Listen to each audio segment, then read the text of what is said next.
I was detained and questioned by US Customs for 8 hours. My luggage and my phones were searched, my privacy was violated, and I was subject to derogatory comments with an unsettling focus on my sexual orientation and sex life. Hi, everyone. Welcome back to Uncloseted with me, Spencer Macnaughton.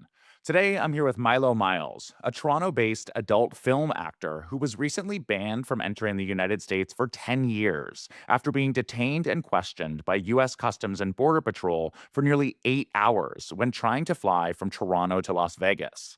Milo, a Canadian citizen with no criminal record, describes the experience as the worst and most painful day of his life. Milo, thanks so much for speaking with me and Uncloseted Media today. Thanks for having me, Spencer. Yeah, and for folks hearing that intro, obviously it sounds like a horrific day. For people who haven't read in on your story yet, do you want to just walk us through that day when you were trying to fly to Las Vegas? What happened?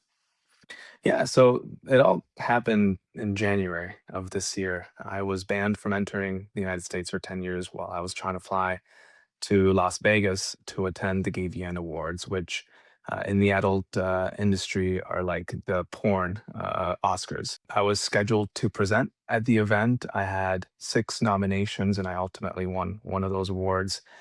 But instead, on my way down from Toronto, where we have pre-clearance with customs at Pearson Airport, I was detained and questioned by US Customs for 8 hours. My luggage and my phones were searched, my privacy was violated, and I was subject to derogatory comments with an unsettling focus on my sexual orientation and sex life. It was as if my own gayness was working against me at customs. I felt coerced, manipulated, and powerless. It was a completely devastating experience because I feel like I was being punished for doing what I love, for showing up as myself, and for existing openly in my work and identity. Well, yeah, that sounds like a horrible experience, and I'm sorry that you went through that. When you say being targeted for your gay identity, can you give us specifics? Like exactly what were they saying to you? How were they treating you? How were they acting towards you? Yeah, so the whole thing actually happened over 2 days. My original flight to Vegas was on a Tuesday night. At the time, I had Nexus, which is like the Canadian equivalent to global entry. So typically, when I cross the border, I don't usually have an issue. And this trip was an important one because it wasn't just the award show that I was going to. As soon as my trip in Vegas ended a few days later, I was gonna rendezvous with my boyfriend in Florida, where he lives. But anyways, when I went through customs the first night, it wasn't very busy. I think my flight was the last flight that was leaving from Toronto to the U.S. And the border agent that saw me kind of was he, wa- he wasn't the nicest border agent. Let's put it that way. He was scanning my fingerprints and he says I need to take you to the back. He didn't tell me why. He just said that I was going into secondary questioning. Yeah, so the border agent takes me to the back and he has me fill out this form. He tells me to take a seat while we wait for my checked luggage to come back. And as soon as my luggage got there, the officer immediately started searching through it. And he calls me over and he's completely fixated on why I have so much luggage. He asks me if I'm an erotic dancer because he opens it up and he sees that I have gay clothing in my luggage, and Did he's he like, "What refer are to them you?" as gay clothing? Um, he did actually. Yeah, he said, "Why do you have so much gay clothes?" And I was like, "What do you mean? This is I'm going on a cruise. I'm going to Vegas with friends. Like this is I, I've ne- I've never been asked that question before, and I really wasn't prepared for that series of questions. It was as if being gay in and of itself was a crime, and I was expected to somehow defend my gayness. So I was the entire time I'm trying to figure out why is he asking these questions? What's the angle? What's he trying to get at? What's the problem? But he would ask them in such a way that I think he was trying to get me to stumble on my answers or trying to find this "I got you" moment with why I had so much gay clothing. He even asked why I had a Sniffies sticker on my luggage. Sniffies, the popular meetup app. Gay hookup app, And yeah. yeah, yeah. And he's like, "What's Sniffies?" Uh, it was it was as if he was trying to figure out if I was part of some gang or something, or if it meant that I was involved in gang activity, but with the gays. What does Sniffies mean? Why is it on my luggage? And He goes through my backpack, he finds that or sees that I have medication that I'm bringing down with me. I had my prep, my fiber pills, my doxy, and he's asking me why I have so much medication. He says, "Am I sick?" Like, he just looks at me and says that, and I'm like, No, no, but I'm happy to go through each one and tell you what it's for and why I have it and why there's a prescription for it." And, he doesn't really acknowledge my answers. He's just going on to the next thing and going through everything, and eventually he says, "I'm gonna search your phone." And I was like, "Okay, yeah, I mean, this is," we Canadians have been hearing about, the phone searches since Trump took office and how they've increased and how everyone's privacy is being, um, violated. So, it's something that I was kind of prepared for mentally, or I've been preparing for mentally for a while. So I was like, okay, this is my time. They're going to switch my phone. So I give him my phone, and he disappears to the back room. And, it's important to keep in mind that it's just him and me at secondary screening at this point. It's so late in the night that there's no other officer on duty. There's no other passengers being questioned. It's just me and this one agent. And I'm sitting there like, wow, this is super weird. Like, I'm definitely going to miss my flight, but what's happening? Why am I even back here? Like, what is the reason that there was, I guess, a flag on my account? Um, and while the officer has my phone, he comes back 20 minutes later and he says, "I looked at your phone. You're a prostitute." And I'm like, "What?" Like, first of all, furthest thing that I expected him to say. Um, and he's like, "Yeah, I took a look at your phone. I saw messages." And I know for a fact that there was none of that on my phone that indicated that or would have suggested I was a prostitute. There might be nude photos of me and friends when we go to the nude beach in Mexico, but he's like, "Yeah, I saw your messages." And then he says, "Wait, I thought you had a boyfriend. Why do you have so many pictures with other men?" And then I suddenly had to explain that I'm in an open relationship with my boyfriend, that it's very normal in the gay community to, have sex with other men, outside of your relationship. And Mhm. but again, it was just like the weirdness of it all that just felt very odd and uncomfortable. And when I pushed back on the whole prostitution thing, he kind of like growled and then like went back and continued looking, and then eventually came out again and said, "I couldn't find anything. You're free to go, but you've missed your flight, so we'll do it all again tomorrow." And I was like, "What does that mean?" He escorted me out of there, brought me back through Canadian customs, and I was kind of just left speechless and kind of like frozen because I've never experienced something like that in my life. I had no idea what to do. And then to do it again tomorrow, like, it just sounded so ominous. So I didn't get home until probably, I think, 1 o'clock in the morning. So I'm at home and I'm talking to my boyfriend, I'm talking to my friend who's a lawyer, and I'm like, "Well, that was the craziest thing ever. What do I do?" And, part of me was just thinking of flat out canceling the trip to Vegas because I think the reality of being a sex worker, as a content creator, is that I'm not the first person who's been banned from entering the United States.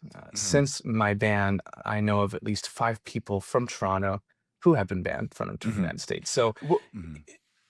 at the back of my mind, I always kind of knew that it was a risk.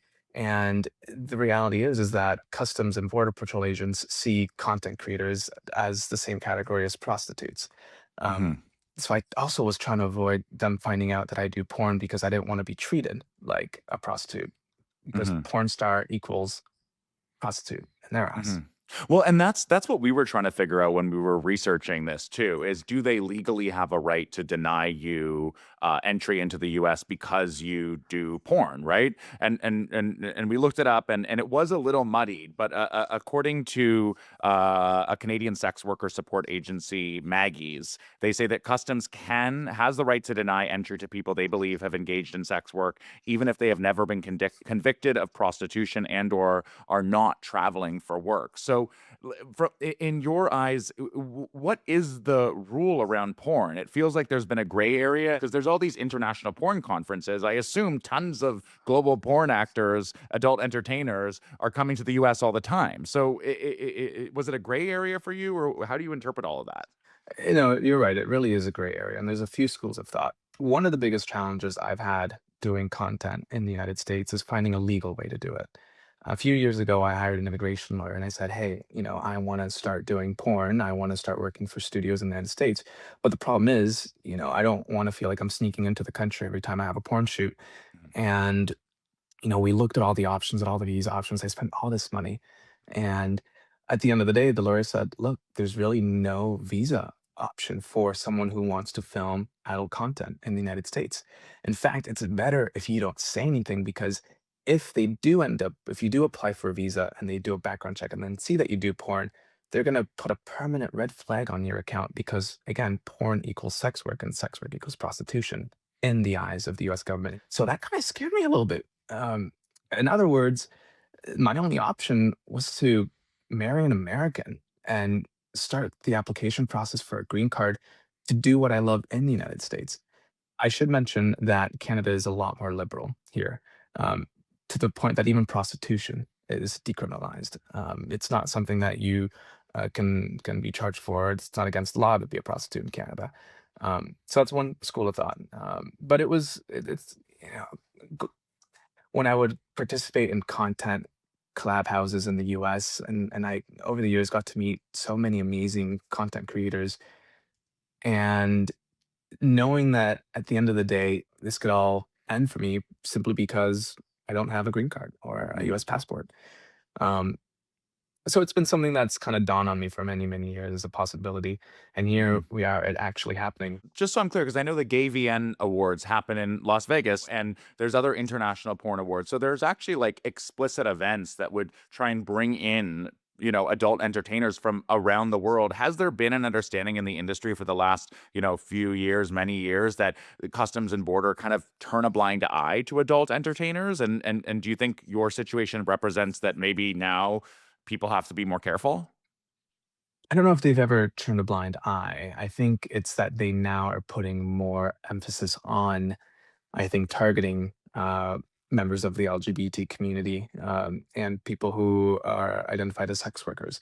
Um, one theory is that the increase in funding to Homeland Security has now resulted in Mhm. increase enforcement at border controls. Yeah, I mean, at the end of the day, it's all speculation on my part. No, yeah, yeah, yeah. This is all no, it's all interesting. I just think it's important for people to understand like the kind of the rules around it, you know? Yeah. So you come back the next day, assuming off of, just very little sleep. What happens then when you come back? Yeah, that was the worst night of my life. I've never experienced such anxiety. Like I, had maybe 2 hours of sleep before having to wake up early for my flight that morning, and my heart was just racing and beating. It felt like it was gonna explode the entire time because I'm trying to problem solve, what happens. So I kind of thought, we made it okay the first night. The worst case scenario in my head was the same exact outcome, right? Where they give me a hard time. I missed my flight, but it's an early flight, so maybe I'll be able to go down in the afternoon. I get to the airport 3.5 hours before my flight, just as customs had opened. And it was a lot busier this time, but it felt like deja vu. I did the exact same thing I did the night before. To scan my picture, went to the agent. The agent looked at my passport. This was a younger agent. He kind of sighed. He's like, "Ah, man, I got to take it to the back." And I said, "Why?" He said, "There's a flag on your account." So then you're Um, taking a secondary screening again. I'm taking the secondary screening, the same spot as the night before, and the agent gives my passport to a different agent behind one of the counters and says, "Hey, he was here the night before, blah, blah, blah. Can you take care of it?" Sure. So the agent calls the agent that uh, was giving me a hard time the night before. And apparently that agent told him that he never even searched my phone. He just took it for an hour, behind closed doors, and pretended to search it. But I guess because we were the last two the night before, he kinda just wanted to go home, didn't do his job, whatever, whatever, let me go. And And the then other he agent, accused the me other of agent divulged prostitution. that the other agent divulged that to you that he that he Correct. that So the agent no. the next morning said, "Hey, last night didn't count. You didn't even search your phone." And I'm like, "Wait, so what was that whole thing about prostitution?" He clearly did because he saw photos of me and other men, but anyways, he didn't even search my phone, so we're gonna do it all again today, is what he said. I'm like, "Okay." So I waited for my luggage to pop back out again, and he does the whole search again. He's going through everything. He's asking me if I have cannabis, if I have drugs. He's looking for excuses to give me a hard time. He goes through my luggage again, and he's like being super thorough. And look, as a sex worker, I have two different phones. There's my personal phone, which is the one that was searched the night before, and then there's my work phone that I use for like editing videos and stuff like that, or messaging other content creators. Anyways, he finds my work phone, my second phone, which is completely dead, by the way. It was like at the bottom of my backpack. He finds it and he says, "All right, we're gonna search both phones. We're gonna search everything again," and the whole process started over. Mm. And over the next 2 hours, he's asking me the same type of questions. He's being just as uh, accusatory and aggressive. Were there examples where he targeted you because of your sexual orientation, like there were with the first officer? I think the first officer was definitely a lot more like anti-gay. Like it Right. was very obvious. The second one was just, I think, more convinced that he wanted to find something. So 2 hours into it, he still didn't find anything. It took him. He searched through my personal phone and he found a message on WhatsApp that a friend had sent in a group chat like 6 months earlier. And this was like 120 messages down in the group chat that was saying, I guess he went to a hookup and at the hookup's place, my porn was playing in the background. And they just sent like a picture saying, "Hey, your porn's playing in the background." So the agent was like, "Do you do porn?" And I was like, "Yeah, I sometimes do porn." And I think that was all he needed to hear to realize, yeah, we're gonna find something on this guy. Mm. Eventually, he charged my dead work phone, plugged it in, and then eventually saw that I had messages on there that I do porn, that I'm a sex worker, and then found messages with past clients that I've seen in the past. The reality of being a sex worker, of doing adult film, is that you need to pay the bills, and Mhm. especially for newer content creators, sometimes escorting is required. Now, there is a big difference between escorting and prostitution. I only participate or have participated in escorting, which is an exchange of time for goods or services. And my specialty has always been the boyfriend experience. So sometimes I'll go out for dinner with a client and we'll spend time together. If sex were to happen, it would always be consensual. Mhm. But the agent found those messages on my phone, and that was all he needed to move ahead with the ban. So on day two, I was back there for a total of 6 hours. The first 2 hours more questioning and searching, intimidation. The next 2 hours was evidence gathering. So that's when the agent took his time to have me answer a statement of where I'm basically he wanted me to confess to things I hadn't done. So he's asking me these questions. He's like, "Are you a prostitute?" I'm like, "No." And he would get upset if I didn't say yes, that I am a prostitute. And he was coercing me into answering questions appropriately. He even threatened me with charging me with fraud if I didn't conform to the responses that he wanted on this Wow. statement.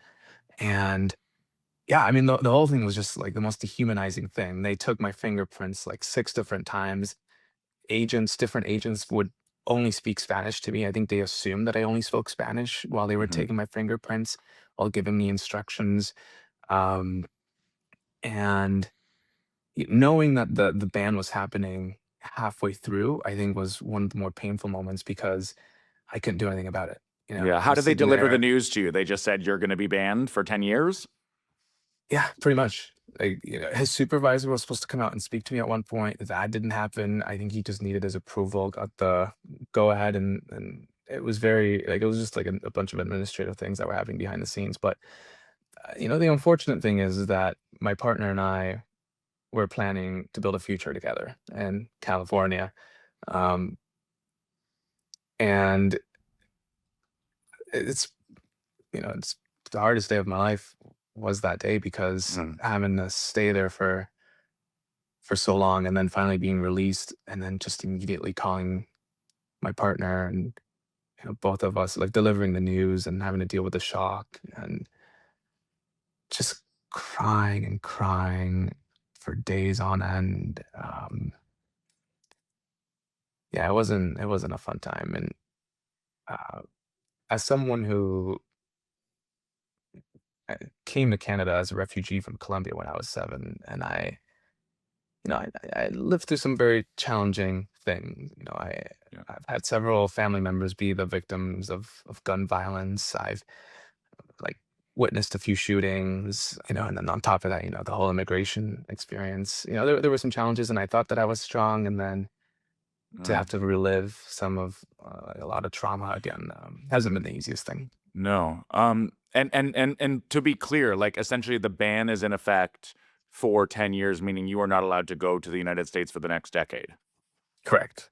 Wow, Correct. I'm so sorry that happened to you. And I mean, we talked a little bit about the gray area of the law around, porn and crossing the border, which, is obviously cause for concern for other people going to the US right now. But I think back to what you said about the first customs agent, right? How he's saying, "Why do you have so many gay clothes?" How he's sifting through your HIV prevention medication and interrogating you about it, and how he's asking you why you have some swag about a gay dating hookup app, right? All of these things to me sound irrelevant to whether or not you should be able to cross the border and explicitly discriminatory based on your sexual orientation. Am I missing something? Is that how you perceive the interaction with him? Oh, for sure. Like, as a person of color, like I faced a lot of racism growing up, and it literally felt like all that all over again, except this time the focus was on my sexual orientation. I remember when I came out as gay, this was literally, my mom's fear, and this was my fear, was like, oh man, yet another category to be marginalized by. Um, but I think I've just, the privilege of growing up in Canada has maybe made me a little naive to the realities I think that our community is still facing out there, especially now more than ever. And you hear about it on the news or you hear about it happening to other people, but you think it's never going to happen to you. And then when it finally does, I don't know, I guess I was just completely unprepared, which is really unfortunate. Mhm, mhm. And you said in another interview that your advice to queer travelers is to, quote, "Avoid the United States at all costs. It's not worth it. It's not worth it to put your life at risk." That's a bold statement to tell all queer travelers. Why do you feel so strongly there? And it's a very difficult thing to say too, because yeah, I would say at least half of my chosen family lives in the United States. I've had the privilege of doing a lot of traveling and making some really amazing friends and building some really strong friendships with people who live across the United States. And I, thought that it was safe until I realized that it wasn't. And after speaking with other people who have had similar experiences crossing the border into the United States, I'm realizing now that it's not just people of color that they're targeting. It's literally the entire LGBT community, and they will want to find something on you. It took them a Mhm, total of 4 hours of me being detained and questioned before they found anything that they could use against me. mhm, They were mhm, so determined to give me a hard time and to find something on me. One of the questions is, why was I flagged in the first place? And I still don't know to this day. There's so many theories.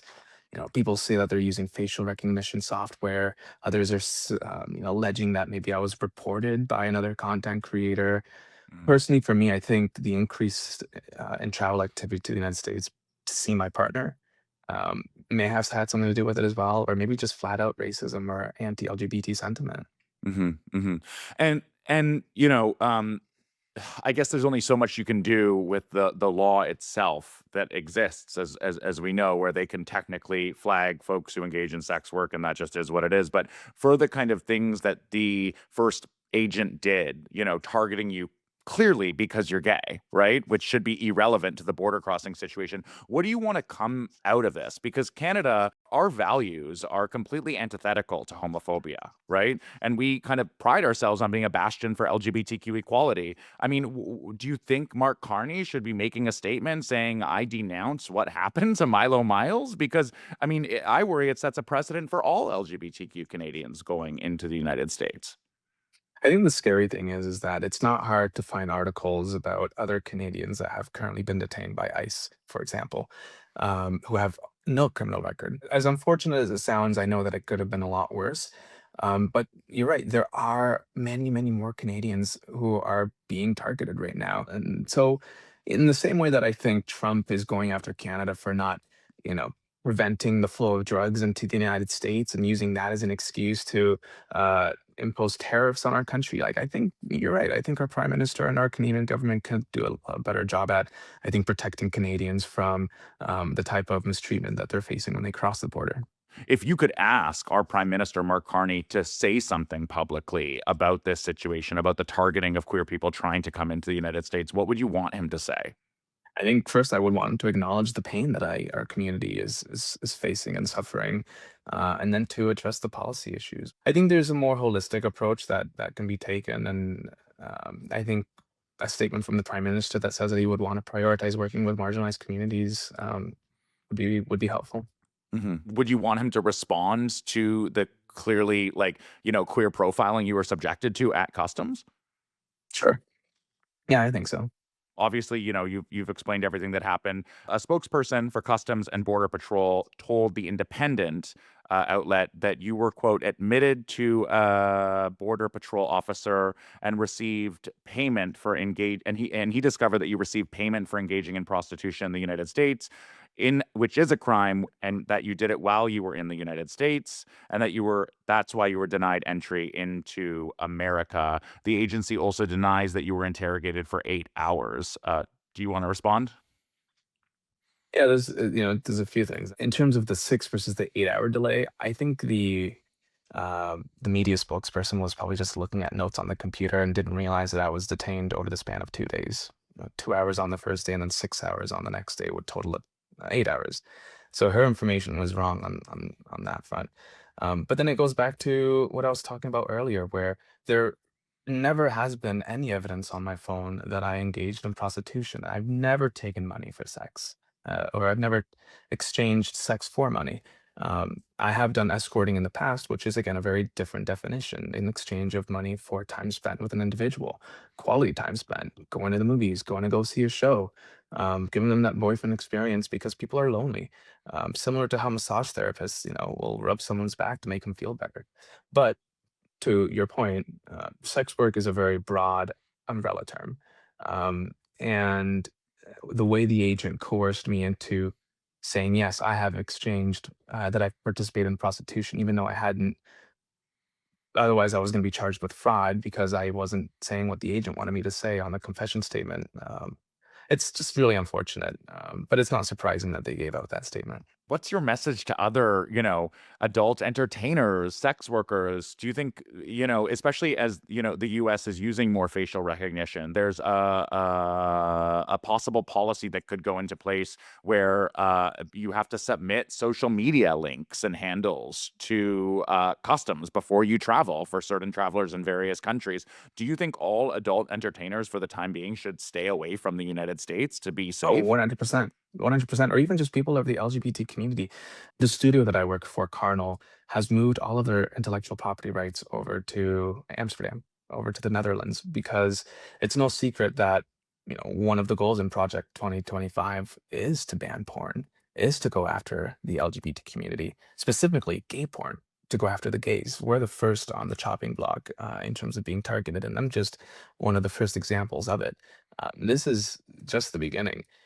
And the studio that I work for saw that coming, so they decided to pack up and move everything over to Europe, where their rights are protected. Looking ahead, I think a lot of content creators are realizing that the center of the universe is not in the United States, that the world's a big place, and that there's many more opportunities, especially in Europe and South America.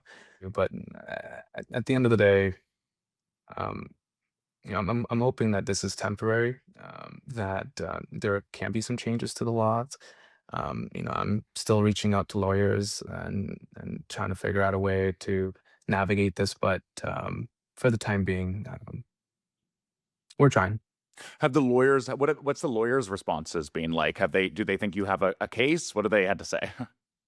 It's different from lawyer to lawyer. One lawyer I spoke to said, quote unquote, I'm fucked, that there's nothing that can happen, Another lawyer is more optimistic, and he says that, no, we could still submit a few waivers and appeals and see how that goes. Well, and I don't think in their policies it is explicitly allowed to discriminate against people based on their sexual orientation, and that's exactly what it sounds like happened to you. What do you think should be the recourse for that first border agent who clearly was, stigmatizing you and coming after you because you're gay? I think they should all be fired, quite frankly. We should have no tolerance for this kind of behavior. People will argue that more training is better, but the fact that we've been rolling backward, the fact that the U.S. government has been rolling back a lot of the equity, diversity, and inclusion programming. Like it's no surprise that we're now going to be facing a lot more racism across the board, a lot more homophobia. It's just the reality of the government that's in power. Mm. Okay, well, a stark sentiment that may be an appropriate place to end. Milo, thanks so much for coming on the podcast and speaking with me and Uncloseted Media today. Thanks for having me, Spencer. I appreciate it. And for listeners who want to watch all of our podcast episodes, subscribe to Uncloseted Media on YouTube or listen wherever you get your podcasts.